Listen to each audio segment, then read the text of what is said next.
దీనికి స్ఫూర్తి భగవద్గీత అనే కురుక్షేత్ర యుద్ధ సందర్భంలో అర్జునుడు ఆయుధాలను కింద పడేసి రాజ్యం కోసం భీష్మ పితామహుడు, అదేవిధంగా కర్ణుడు, దుర్యోధనుడు, దుశ్శాసనుడు, నా సహోదరులందరూ ఆ పక్కన నించుంటే రాజ్యం కోసం వాళ్ళందరినీ సంహరించడం, వాళ్ళని సంహరించి రాజ్యాన్ని సాధించుకోవడం ద్వారా ఏమి ఉంటుంది, ఏం మనశ్శాంతి వస్తుంది అని చెప్పి అర్జునుడు యుద్ధతంత్రం నుంచి తప్పుకుంటా అన్నప్పుడు శ్రీకృష్ణ భగవానుడు బోధించిందే భగవద్గీత.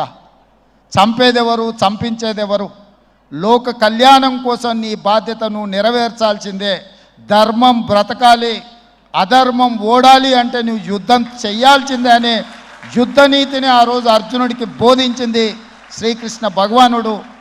ఇవాళ ఆ శ్రీకృష్ణ భగవానుడి బోధనానుసారమే ఈరోజు ఈ చెరువులను కాపాడే కార్యక్రమాన్ని నేను తీసుకుంటున్నా. నాకు తెలుసు ఈ చెరువులలో నిర్మాణమైన విలాసవంతమైన ఫామ్ హౌజులు ప్రభుత్వాన్ని ప్రభావితం చేయగలిగిన స్థానాలలో ఉన్న చాలామంది వ్యక్తులు ఉన్నారు. ప్రత్యక్షంగా ప్రభుత్వంలో భాగస్వాములు అయి ఉండొచ్చు, లేకపోతే సమాజం మీద బాగా ప్రభావితం చేయగలిగిన వ్యక్తులు ఉండొచ్చు. కానీ వాటన్నిటినీ నేను పట్టించుకోదలుచుకోలే. ఇది భవిష్యత్ తరాలకు, ఇది రాజకీయాలకు సంబంధం లేదు. నేను స్పష్టంగా చెప్పదలుచుకున్నా. రాజకీయాల కోసమో లేకపోతే రాజకీయ నాయకులను కొంతమందిని దృష్టిలో పెట్టుకొని చేపడుతున్న కార్యక్రమం కాదు ఇది.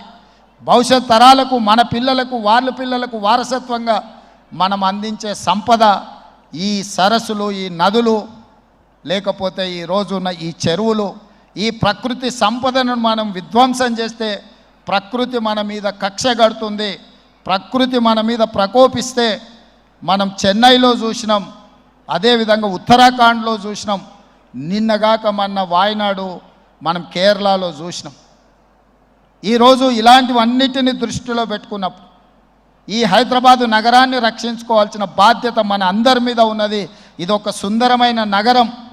ఈ నగరానికి ఈ చెరువులే ఒక అందం. ఈ చెరువులను కాపాడే బాధ్యత ఈ ప్రభుత్వం తీసుకుంటుంది. ఎవరు ఏమనుకున్నా, ఎవరు ఏ ఒత్తిడి తెచ్చినా వాటన్నిటిని పక్కన పెట్టి చెరువులను ఆక్రమించుకున్న వాళ్ళ భరతం పడుతుంది ఈ ప్రభుత్వం అని చెప్పి నేను ఈ సందర్భంగా తెలియదలుచుకున్నా. ఆనాడు కురుక్షేత్రంలో ధర్మం వైపు శ్రీకృష్ణుడు, అర్జునుడు నిలబడ్డందుకే ఈరోజు ఆ ధర్మం అనేది కాపాడింది. వాళ్ళు ధర్మాన్ని కాపాడితే ధర్మం మనల్ని కాపాడింది. ఈరోజు మనం చేస్తున్న పని కూడా అలాంటిదే. మీ అందరి సహకారం ఉండాలి.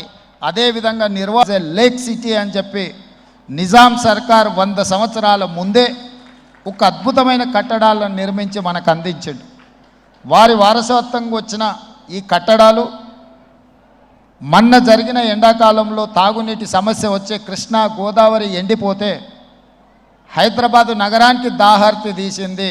గండిపేట అంటే ఉస్మాన్ సాగర్, హిమాయత్ సాగర్ నుంచి ఈ నగరానికి తాగునీటిని వాడుకున్నామన్న సంగతి రాష్ట్ర ముఖ్యమంత్రి నేను చెప్పదలుచుకున్నా.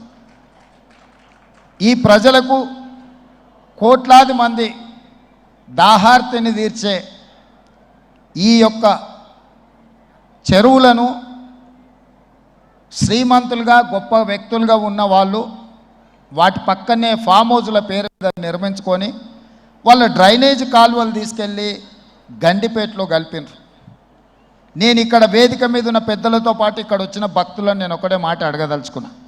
ఇవాళ వాళ్ళ విలాసవంతమైన జీవితం కోసం నిర్మించుకున్న ఫామ్ హౌజులలో నుంచి వచ్చే డ్రైనేజ్ గండిపేటలో హిమాయత్ సాగర్ తాగునీటిలో కలిపితే ఆ నీళ్ళు హైదరాబాదు నగరానికి తాగడానికి సరఫరా చేస్తుంటే వాళ్ళు నిర్మించిన అక్రమ నిర్మాణాలను వదిలేస్తే ఇక నేను